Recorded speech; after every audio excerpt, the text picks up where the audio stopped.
சாப்பாட்டு அரிசியில் பிரிந்தி எப்படி செய்யுதுன்னு பார்க்கலாமா? ரொம்ப ஈஸியான முறையில் செய்யலாம். அது எப்படி செய்யுதுன்னு பார்க்கலாம். சாப்பிட்றதுக்கு இது ரொம்ப நல்லா இருக்குது. அது எப்படி செய்யுதுன்னு பார்க்கலாமா? நான் முதல்ல பிரியாணி அரிசியில் தான் செஞ்சேன். இப்போ சாப்பாட்டு அரிசியில் அது எப்படி செய்யுதுன்னு பார்ப்போம். தேவையான பொருட்கள்: மில் மேக்கர், வெங்காயம் இந்த மாதிரி மெலிசாக அரிஞ்சிக்கோங்க. அப்புறம் இதை வச்சு இப்படி மெலிசாக அரிஞ்சிக்கிறாங்க. நீங்கள் எப்படி வேணாலும் அரிஞ்சிக்கோங்க. இதில் அரிஞ்சால் மெலிசாக வரும். நான் 2 கிலோ சாப்பாடு செய்ய போகிறேன். தக்காளி, இஞ்சி, பூண்டு,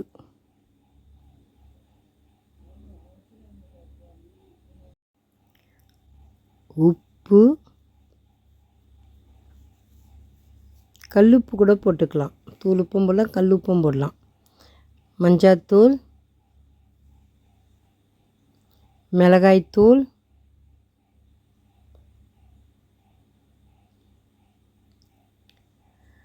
பட்டை, சோம்பு, லவங்கம், ஏலக்காய், இலை. 2 கிலோ அரிசி செய்ய போகிறோம். இதை மாதிரி கட் பண்ணி போட்டுக்கலாம், முழுசாகவும் போட்டுக்கலாம் இலையை. நம்ம வீட்டில் சாதாரண அரிசி சாப்பாடு வைப்பவங்க அந்த அரிசி தான். அதை வச்சு தான் நான் இப்போ செய்ய போகிறேன். இதை மாதிரி அரை ஊற வச்சுக்கோங்க தண்ணியில்.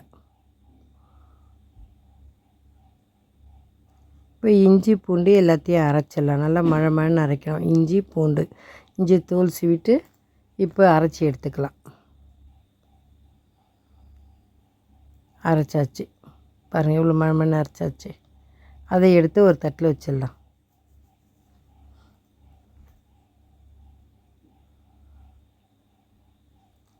இஞ்சி பூண்டு அரைச்சாச்சு. தக்காளி மெலிசாக கட் பண்ணியாச்சு. பச்சை மிளகா 2 கட் பண்ணி வச்சுக்கணும். பாருங்கள், மெலிசாக அரிஞ்சு வச்சுருக்கேன் பாரு தக்காளியை. பச்சை மிளகாய், இஞ்சி பூண்டு விழுது அரைச்சாச்சு. இப்போ மில் மேக்கர். இப்போ இதை வேக வச்சு எடுத்து வச்சுக்கணும். அது எப்படி வேக வைக்கிறதுன்னு பார்க்கலாமா? ஒரு பாத்திரத்தில் தண்ணி வச்சுருங்க. வச்சா இது நல்லா கொதிக்கணும். கொதித்த பிறகு தான் மில் மேக்கர் சேர்க்கணும். அதில் பாருங்கள், இப்போ எடுத்து தண்ணி கொதிக்குது. இப்போ அதில் சேர்த்துருங்க. சேர்த்துட்டு ஸ்டவ் ஆஃப் பண்ணிவிடுங்க. நல்லா கலரி விட்ருங்க. ஒரு தடவை கலரிட்டு ஸ்டவ் ஆஃப் பண்ணி விட்ருங்க. அவ்வளோதான். அது அப்படியே ஒரு ஓரமாக இருக்கட்டும்.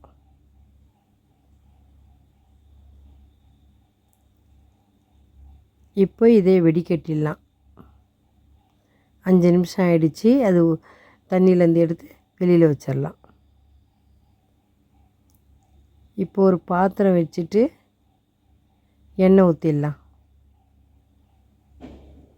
எண்ணெய் காயட்டும்.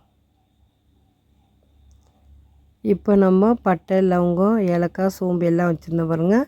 அதை எடுத்து சேர்த்துடலாம். எண்ணெய் காஞ்சிருச்சு. இப்போ சேர்த்துருவோம். சேர்த்துட்டு நல்லா வதக்கலாம்.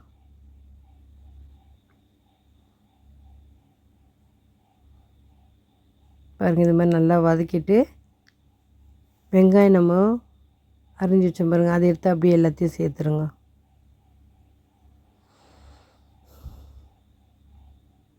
சேர்த்துட்டு ஒரு கரண்டியை வச்சு நல்லா கிளறி விடுங்க.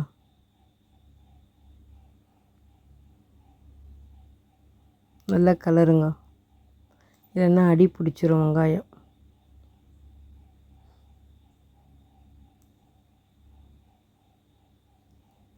அவ்வளோதான், பாதி தான் வதங்கணும் வெங்காயம். இன்னும் கொஞ்ச நேரம் வதங்கிட்டோன்னா தக்காளி சேர்த்துடலாம். பாருங்கள், வெங்காயம் வதங்கிருச்சு. தெரியுதுங்களா? முதல்ல எப்படி இருந்தது, இப்போ எப்படி இருக்குது பாருங்கள். தக்காளி வதங்கிருச்சு. இப்போ இஞ்சி பூண்டு. இப்போ இஞ்சி பூண்டு நல்லா வதக்கணும். அதை எண்ணெயிலேயே ஸ்லோ பண்ணிவிடுங்க, வேகமாக வைக்காதீங்க. இஞ்சி பூண்டு நல்லா வதங்கட்டும்.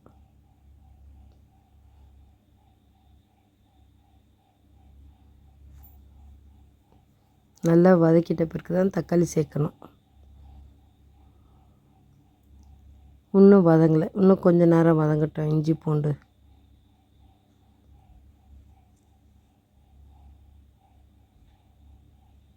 இன்னொரு வாட்டி நல்லா வதக்குங்க, நல்லா சுரண்டி வதக்குங்க, எல்லாம் தீஞ்சிரும்.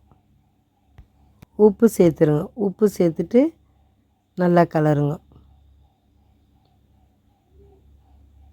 நல்லா கலரி விட்டுருங்க.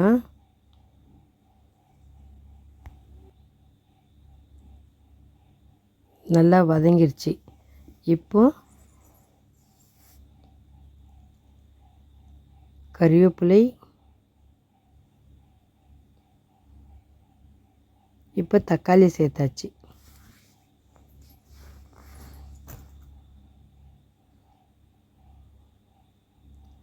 பச்சை மிளகாய், கறிவேப்பிலை எல்லாத்தையும் சேர்த்துட்டு நல்லா வதக்குங்க. இது மாதிரி நல்லா வதக்கி கொடுங்க. இந்த மாதிரி நல்லா வதக்கி கொடுங்க, இல்லைனா அடி பிடிக்கும். அப்பப்போ கலரினே இருக்கணும். வேகமாக வைக்காதீங்க, வேகமாக வச்சா தீஞ்சிரும். அதனால் பொறுமையாக கலரி விடுங்க.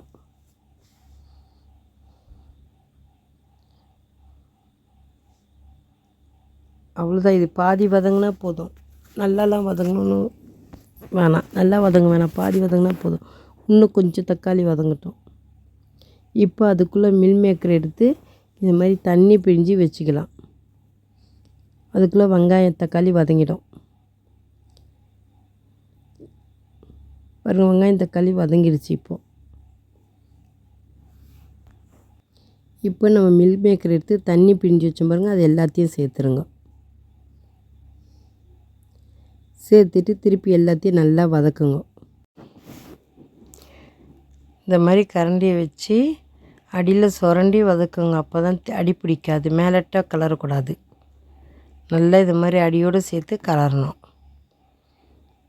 இப்போ மஞ்சாத்தூள் சேர்த்துருங்க.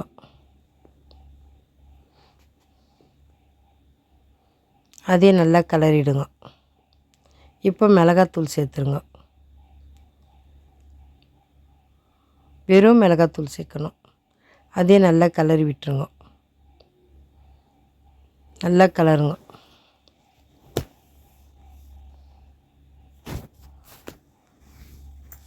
நல்லா கலரிட்டு உப்பு காரம்லாம் செக் பண்ணிக்கோங்க. அவ்வளோதான், அப்படியே நல்லா வதங்கிடும். அது பார்த்திங்களா, நல்லா வதங்கிடுச்சு. இன்னொரு ரொட்டி நல்லா கலரி விட்டுருங்க. நல்லா கலரி விட்டுட்டு இப்போ நம்ம சாப்பாடு 2 கிலோ அரிசி ஊற வச்சுருந்தோம் பாருங்கள், அதை வெடித்து இதை மாதிரி விட்டுருங்க. இது மாதிரி வெடிக்க தெரியல, இது மாதிரி வெட்டி விட்ருங்க. 2 கிலோ சாப்பாடை வெடிச்சிட்டு அதை நிமித்தி ஓரமாக வச்சுருங்க, ஆறட்டும். இப்போ இது நல்லா வதங்கிடுச்சு. இப்போ காரம் எல்லாம் செக் பண்ணிக்கோங்க, காரம் உப்புலாம் இருக்கான்னு செக் பண்ணிக்கோங்க. அவ்வளோதான், ரெடி ஆயிடுச்சு. இப்போது இதுவும் ரெடி ஆயிடுச்சு, சாப்பாடும் ரெடி ஆயிடுச்சு. இதை எப்படி கொட்டி கலர்லான்னு பார்க்கலாம் வாங்க. சாப்பாடு பாருங்கள், இந்த மாதிரி கொட்டி பெரிய குண்டெல்லாம் ஆற வச்சுருங்க. இப்போ நம்ம இதை எடுத்தாந்து அந்த சாப்பாட்டை சேர்த்துருவோம். வெங்காயம் தக்காளி மில் மேக்கர் எல்லாத்தையும் சேர்த்து வதக்கணும் பாருங்கள், அதை எடுத்தாந்து சாப்பாட்டில் சேர்த்துட்டு இப்போ ஒரு கரண்டியை வச்சு இதை நல்லா கலருங்க. உடையாது, சாப்பாடு கரெக்டாக வெடிச்சோம்னா உடையாது. ரொம்ப அழியெல்லாம் வெடிக்கக்கூடாது. அவ்வளோதான், நல்லா கலரி விட்டுருங்க. இப்போ எடுத்துமே இதை ஸ்டவ்வில் வைக்கலாம்னு வேண்டாம், இப்படியே நல்லாயிருக்கும் சாப்பாடு. நல்லா கலரி விடணும். 2 கிலோ சாப்பாடு கரெக்டாக இருக்கும் இது.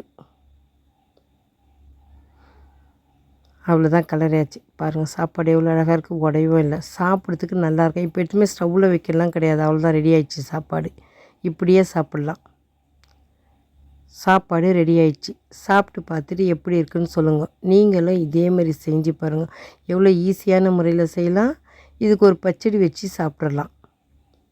சாப்பிட்றதுக்கு அவ்வளோ நல்லாயிருக்கு இது சாப்பாடு, கெட்டும் போகாது. தயிர் இல்லை, புதினா இல்லை, இதெல்லாம் போடலைன்னு யோசிக்காதீங்க. ஆனால் இந்த மாதிரி செஞ்சு பாருங்கள், நீங்கள் இனிமேல் இப்படியே செய்வீங்க. புதினா போய் வாங்கணும்லாம் யோசிக்க மாட்டீங்க.